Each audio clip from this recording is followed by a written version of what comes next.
Good morning to all my dear children. आज हम लोग इस ऑनलाइन क्लास में क्लास 11 के इंग्लिश का लेसन 2 का क्लास करेंगे।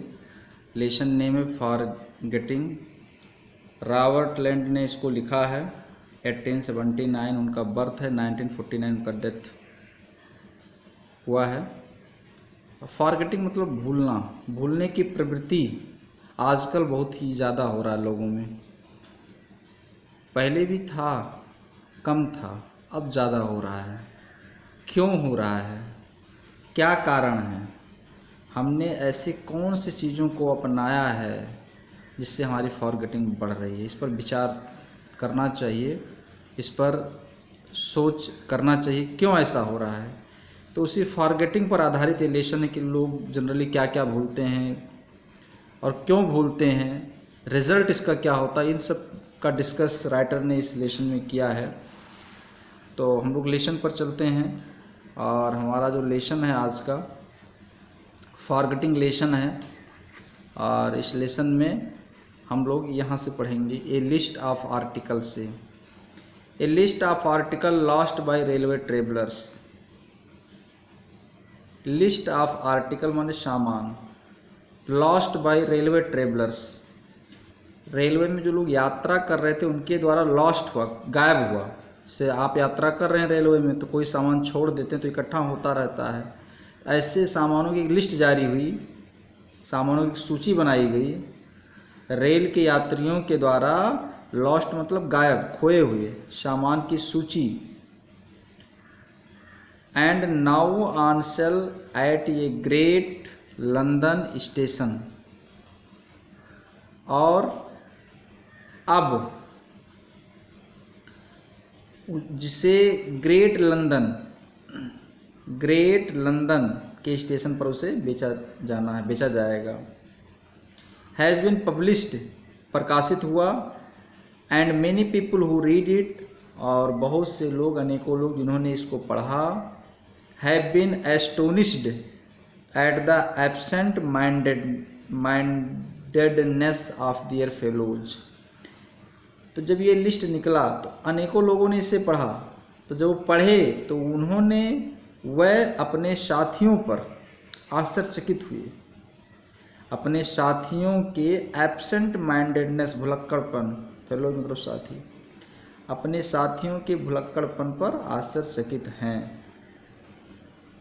If statistical records were available on the subject, यदि इस विषय पर आंकड़े अवेलेबल हों, मिल जाएं, प्राप्त हो जाएं।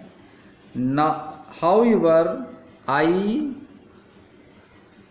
doubt whether it would be found that absent-mindedness is common।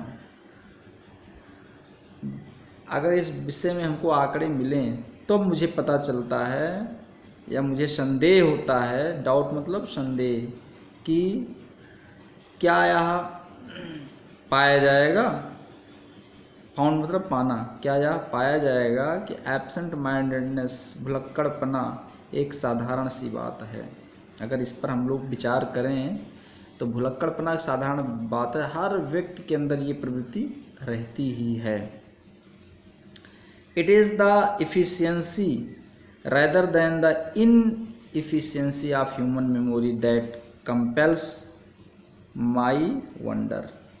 यह जो मानव स्मृति है, एफिशिएंसी स्मृति, ये जो मानव स्मृति है, ह्यूमन मेमोरी, मानव स्मृति, मानव की याददाश्त की क्षमता है। यह जो मानव स्मृति है की अयोग्यता, इनएफिशिएंसी, अयोग्यता की अपेक्षा योग्यता है। यह अयोग्यता की अपेक्षा योग्यता है जो मुझे आश्चर्य करने के लिए विवश करता है। कंपेल्स मतलब विवश करना, वंडर मतलब आश्चर्य, जो मुझे आश्चर्य करने के लिए विवश करता है। Modern man remembers even telephone numbers. जो मॉडर्न लोग हैं, आधुनिक व्यक्ति हैं, वो टेलीफोन के नंबर को याद रखते हैं। ही remembers the address of his friends, अपने मित्र के घर का एड्रेस भी याद रखता है। He remembers the dates of good vintage, वह विशेष प्रकार के मदिरा पान, विंटेज मतलब मदिरा पान की तारीख याद रखता है, कि डेट याद रखता है। He remembers appointments for lunch and dinner, वह लंच मतलब दोपहर का भोजन, डिनर मतलब रात का भोजन के समय का जो नियुक्ति है, अपॉइंटमेंट है, उसको भी याद रखता है। His memory is crowded with the names of actor, actress and cricketers and foot whalers and murderers. उसकी जो स्मरण शक्ति है, his memory, उसकी जो स्मरण शक्ति है वो भरा रहता था with the names of actors, अभिनेता, अभिनेत्रियाँ, क्रिकेटर्स, क्रिकेट के खिलाड़ी जो हैं, फुटबॉल के खिलाड़ी हैं, हत्यारों के नाम हैं, मर्डर मतलब हत्यारों, इन सब नामों से उसका दिमाग बिल्कुल भरा रहता है, उसके दिमाग में ये सब चीज़ें खूब रहता है। He can tell you what the weather was like in a long past August and the name of provincial hotel at which he had a wild meal during the summer.